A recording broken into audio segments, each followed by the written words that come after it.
Disclaimer: this work is a non-commercial, transformative fan tribute created for creative, educational, and commentary purposes only.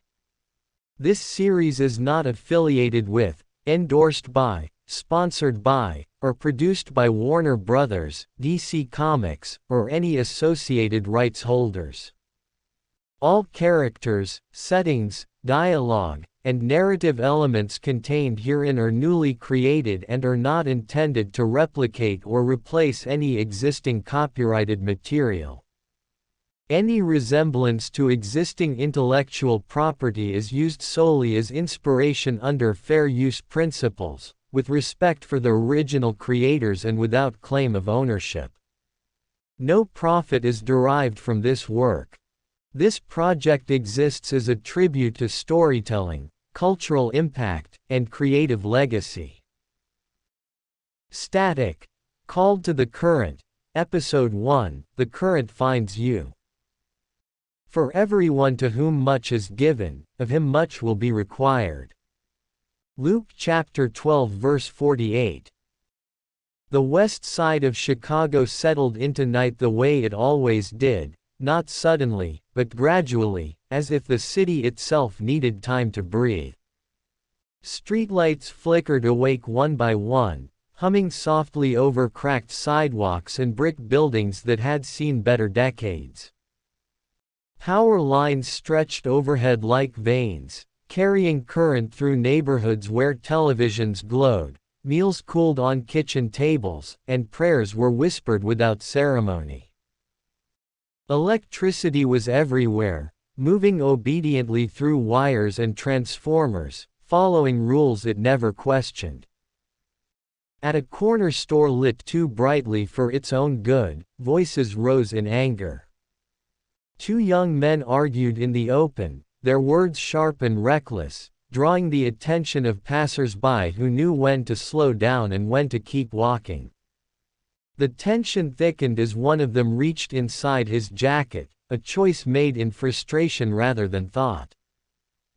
Before the moment could become irreversible, the air cracked with a sudden flash of blue-white energy.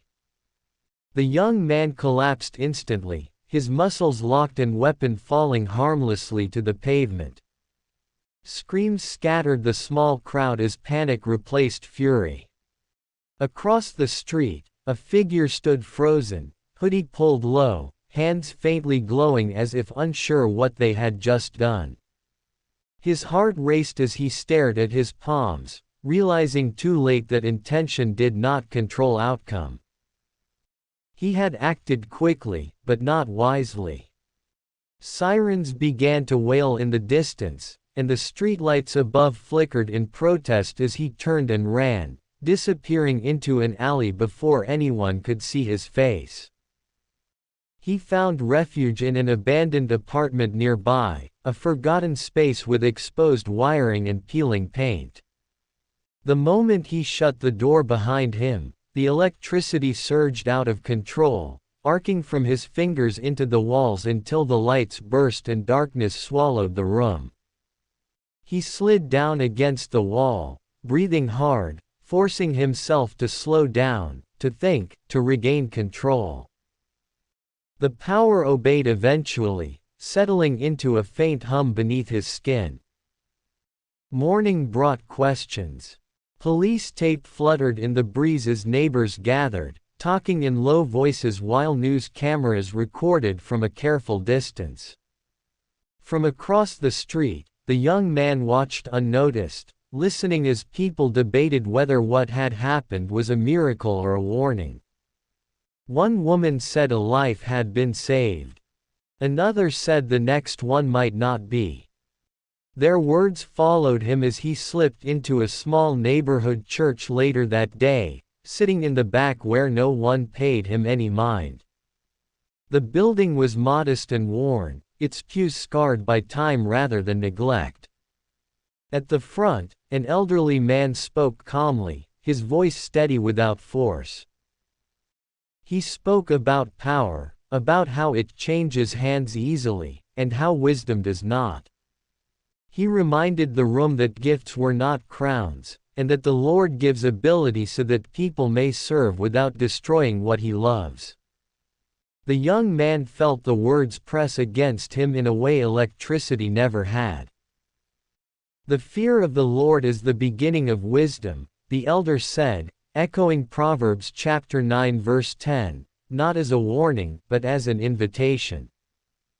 Later that afternoon, the young man encountered another crisis in a narrow alley, where a mugging unfolded quickly and violently. He stepped in without hesitation, electricity flaring brighter this time, and ended the threat with a forceful surge that threw the attacker into a metal dumpster. The man lived, but the impact was brutal, undeniable, and witnessed. A small crowd formed, phones raised, fear and awe mingling in equal measure. A mother pushed forward through the onlookers, her eyes burning with grief more than anger. She told him plainly that power did not grant the right to decide how much pain someone deserved. She spoke of a son who had made one bad choice, and of someone else who had decided mercy was no longer necessary. The young man had no defense, no explanation, and no scripture to shield himself. That night, he sat alone in the darkness of the abandoned apartment, the city humming outside as it always had.